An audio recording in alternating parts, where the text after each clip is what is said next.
With Clark down the Yellowstone, July 3rd to August 12th, 1806. Captain Clark and his party started south from Traveler's Rest on July 3rd. Besides Clark, Sacagawea, and the baby, there were 20 men and 50 horses. They rode down a wide valley between snow-capped mountains ranges toward the Shoshone country where they would find the cache and the canoes they had left the year before at the forks of the Jefferson. Sacagawea guided them surely through the valleys and mountain passes she had known in her childhood. At the three forks, the soldiers rushed to the caches and dug up the twists of tobacco. They happily bit off huge mouthfuls. The men had not had a chaw of tobacco for months. The party proceeded with the canoes and horses down the familiar valley of the Jefferson. The land was teeming with game, and at night they could hear the sharp slap of the beavers' tails on the water around the canoes. At the three forks, where the Jefferson, Madison, and Gallatin joined to make the Missouri, the party again separated according to plan. Sergeant Ordway's party took the 6 canoes down the Missouri, and Captain Clark and his men, with Sacagawea and the horses, set it across the beautiful valley of the Gallatin, through Bozeman Pass, and down the Yellowstone. The great open valley of the Yellowstone was an Indian paradise where countless buffalo grazed. Sacagawea said that the columns of smoke they saw on the horizon were signals of the Crow Indians, a tribe of notorious horse thieves in whose hunting grounds they now were.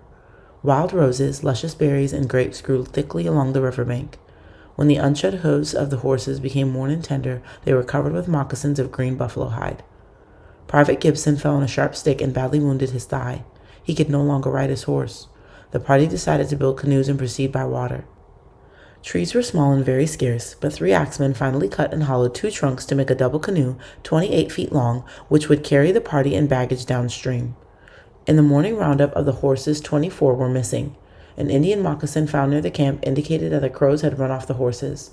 It was decided to send Sergeant Pryor and 3 men with the remaining horses across country to the Mandan villages to wait for the rest of the party to come down the Missouri. They ferried the horses across the river, waved farewell to the sergeant and his men, and made 60 miles the first day down the swift current of the Yellowstone. Next day they stopped at a great flat-topped rock that rose 200 feet above the plain. From its top, Clark viewed the wide sweep of the valley to the snow-capped Rockies on the horizon. Indians had cut figures of animals on the face of the rock. Clark carved with his hunting knife, William Clark, July 25, 1806. He christened the rock Pompey's Pillar because the name sounded important and classical, and because Pompey was his pet name for Sacagawea's baby, who was not classical but very important, and of whom he had grown very fond. Giant grizzlies along the banks rose on their hind legs to gaze or swim fearlessly toward the stranger invaders as they swept by in their canoes. From the canoe, Clark shot 2 bighorns on the cliffs high above him. Great herds of almost tame elk fed along the river bottoms. Through the night, the buffalo bulls pawed and bellowed. The canoe had to wait sometimes as much as an hour while the buffalo herds forded the river. The countless beaver people built their dams in the streams that wound through the valley. There were many rivers: the Bighorn, Little Bighorn, Windsor, La Biche, Table Creek, Little Wolf, Powder, and Tongue, following through this wild garden of unknown America to join the mighty Yellowstone. On the lower river, they passed through the Badlands, a sun-baked region where the corrosion of wind and rain had carved the colored earth into fantastic pinnacles and turrets. At last they camped and dried their baggage on a point of land where the 2 mighty rivers, the Yellowstone and the Missouri, joined. Clark figured that they had come 837 miles down the Yellowstone to this point.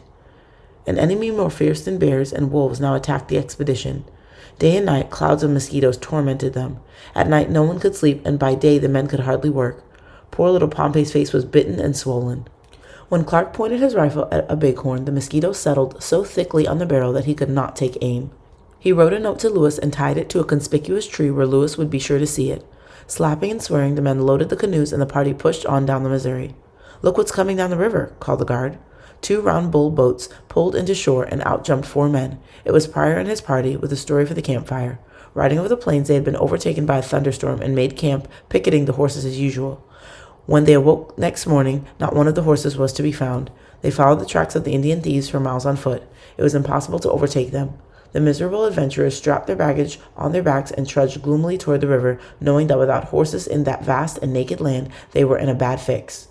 Coming out on the Yellowstone near Pompey's Pillar, Pryor suddenly remembered bull boats. He had watched the Mandans on the Missouri making them from the buffalo hide. He soon shot a great black bull, and the men with their butcher knives deftly peeled off his shaggy hide.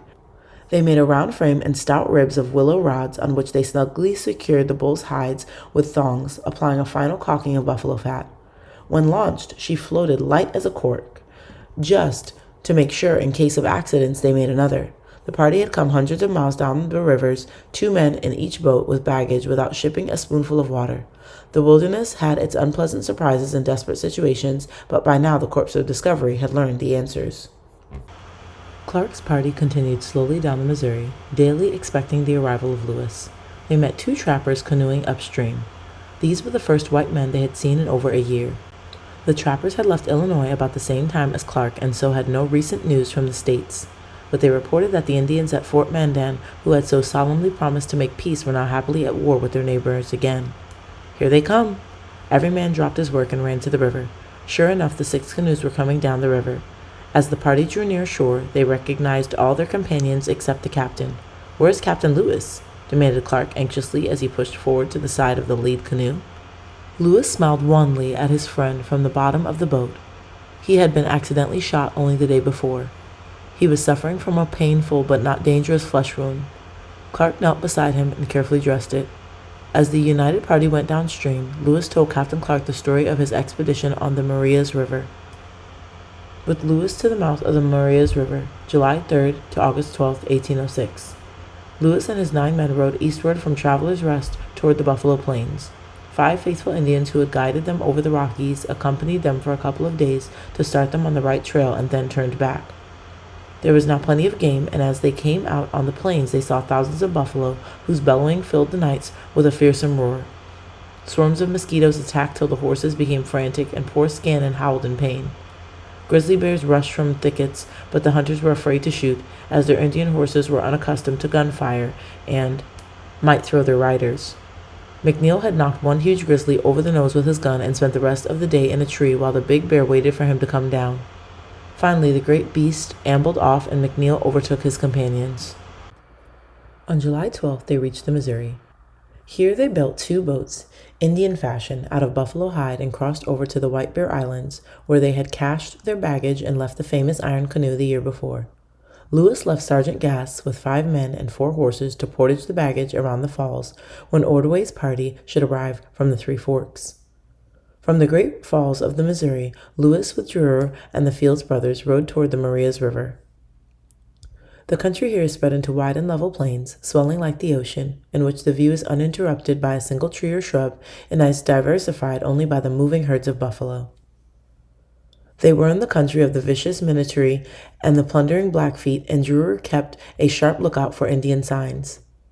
As they approached the Marias River, he picked up the bloody trail of a wounded buffalo. This probably meant that the Indians were not far away. As they advanced up the Marias, the weather became cold and rainy and the game very scarce. It was too cloudy to take celestial observations. It was time to turn back if they were going to make St. Louis before winter. Lewis called their last camp Disappointment and turned back next day toward the Missouri.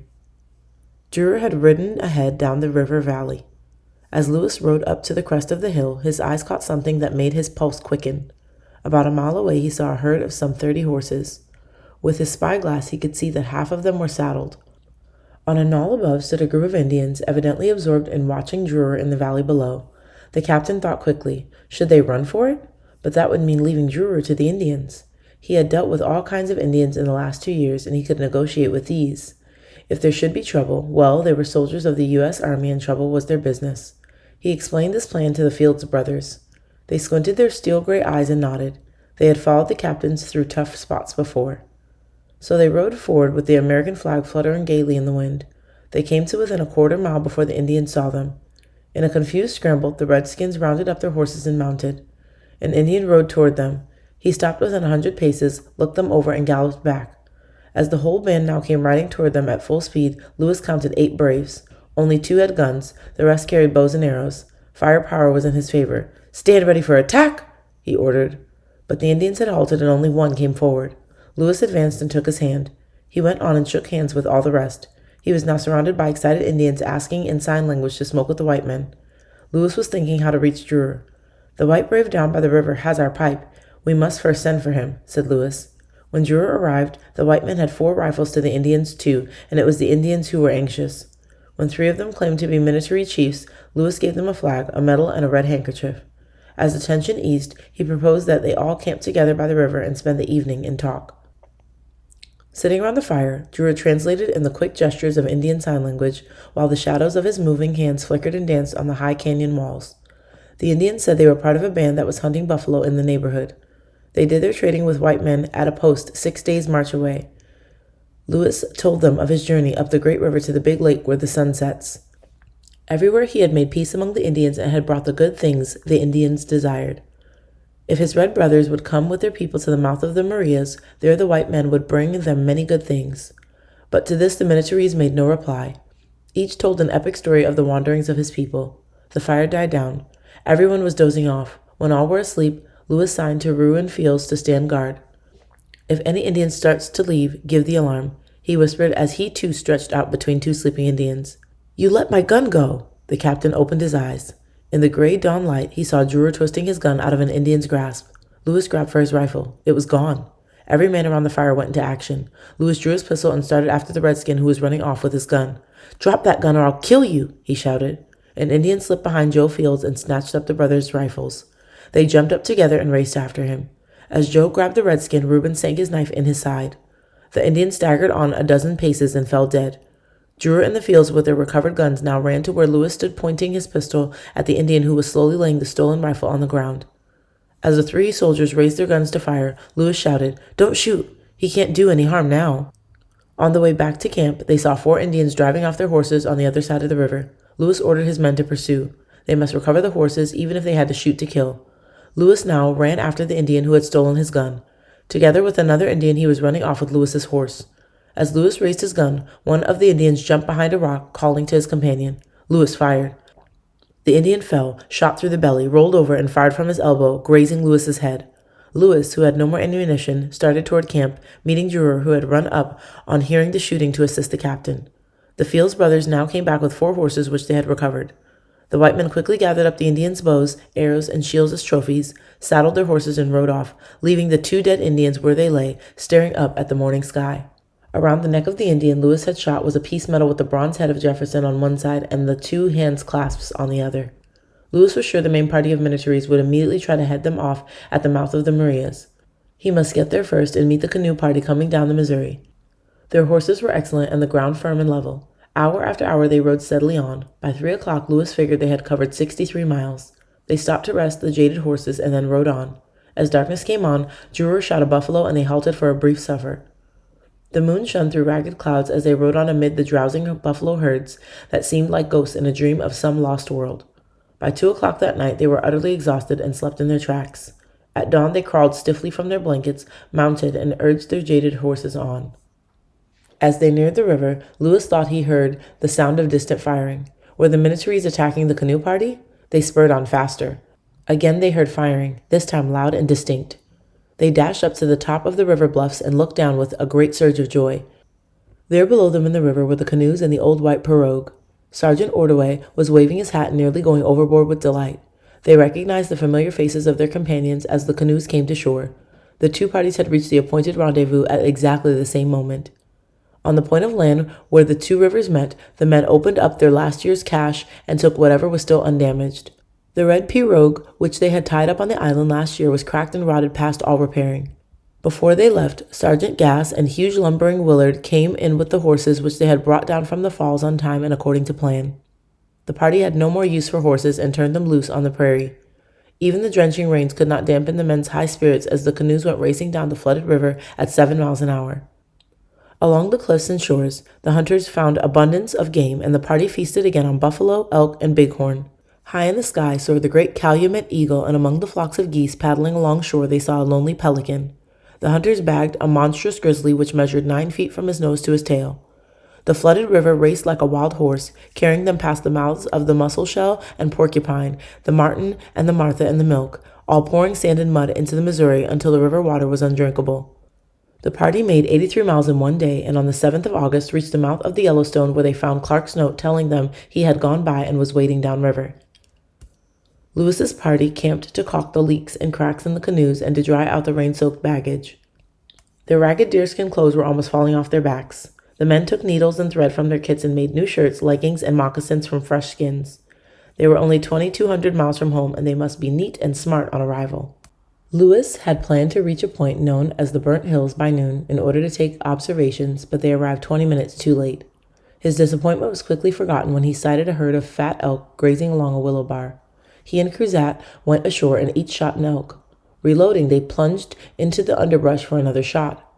Just as Lewis was sighting his gun at an elk, a shot rang out, and he felt a burning pain in his hip. He had been shot through the thigh. Thinking that Cruzat, whose eyesight was bad, had mistaken him as a brown leather jacket for an elk, he called out his name. No answer. Then it must be Indians. He limped back to the canoes, calling for Cruzat to follow him. Here he ordered the men to arm and follow him back to find Cruzat. As he hobbled forward, his wound became so painful that he had to turn back to the canoes. In 20 minutes, the men returned with a crestfallen Cruzat. The bullet taken from Lewis's wound fitted Cruzat's rifle. It was apparent that he had accidentally shot his captain in the seat of the pants. As Cruzat had always conducted himself with propriety, no further notice was taken of it. Lewis wrote in his journal, "They dressed the wound as best they could and made the captain as comfortable as possible in the bottom of the boat." Here he wrote in the journal, "As writing in my present situation is extremely painful to me, I shall desist until I recover and leave to my friend Captain C the continuation of our journal." The party had met the 2 Illinois traders who had seen Clark the day before.